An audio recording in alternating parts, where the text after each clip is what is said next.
କ'ଣ ଆପଣଙ୍କୁ ମୁଁ ଆଜି ଗୋଟେ ଭିଡ଼ିଓ ଦେଖାଉଛି, ଆପଣ ଟିକେ ଦେଖନ୍ତୁ।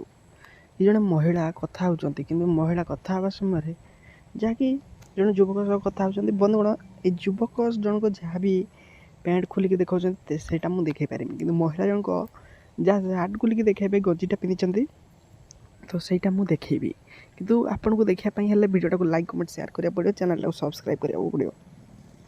ତ ବନ୍ଧୁଗଣ, ଆପଣ ଦେଖନ୍ତୁ କି ଜଣେ ମହିଳା ଜଣକ ନିଜ ଡ୍ରେସ୍ ଖୋଲିକି ନିଜର ବଲ୍କୁ ଦେଖାଇ ଦେବେ। କିନ୍ତୁ ବନ୍ଧୁଗଣ, ଏଇଟା ଆମ ଓଡ଼ିଶାର ଘଟଣା ନାହିଁ, କିନ୍ତୁ ଘଟିଛି ଏକ ଅଭାବନୀୟ ଘଟଣା, ଯେଉଁଟାକି ଭିଡ଼ିଓ କଲ୍ରେ ସୋସିଆଲ୍ ମିଡ଼ିଆରେ ଏ ଭିଡ଼ିଓଟି ଭାଇରାଲ୍ ହେଉଛି। କିନ୍ତୁ ବନ୍ଧୁଗଣ, ଆପଣଙ୍କୁ ମତାମତ ଦେବାକୁ ପଡ଼ିବ। ଏ ମହିଳାଙ୍କର ଏମିତି ଅଜବ ପ୍ରକାର ଭିଡ଼ିଓ ଦେଖିଲା ପରେ ଆପଣଙ୍କୁ କ'ଣ ଲାଗୁଛି କି ଆପଣ ଏ ଭିଡ଼ିଓ ଦେଖିଲା ପରେ ଦୁନିଆରେ ଆକ୍ଚୁଆଲି ଘଟଣା ଏମିତି କ'ଣ ଘଟୁଛି, ଏ କଳିକାଳ ଯୁଗରେ ଏମିତି କ'ଣ ଘଟଣା ଘଟୁଛି, ଆପଣ କମେଣ୍ଟ କରନ୍ତୁ। ଓ ଫୁଟବଲ୍ ବନ୍ଧୁଗଣ ଦେଖିବା ପାଇଁ ହେଲେ ଭିଡ଼ିଓକୁ ଆପଣଙ୍କୁ ଲାଇକ୍ କରିବାକୁ ପଡ଼ିବ, ସେୟାର କରିବାକୁ ପଡ଼ିବ। କାହିଁକିନା ଆମେ ଜାଣିଛନ୍ତି ବନ୍ଧୁଗଣ, ଆମେ ଡାଇରେକ୍ଟ ଏଇ ଭିଡ଼ିଓ ଦେଇପାରିବୁ ନାହିଁ, କିନ୍ତୁ ଲାଇକ୍ କମେଣ୍ଟ କଲେ ଆପଣଙ୍କୁ ସେଇ ଭିଡ଼ିଓ ଗୁଡ଼ାକ ଆସିଯିବ ଆପଣଙ୍କୁ ପୁଣି ଫୁଲ୍ ଭିଡ଼ିଓ। ତ ନିହାତି ଲାଇକ୍ କମେଣ୍ଟ କରନ୍ତୁ, ସେୟାର କରନ୍ତୁ।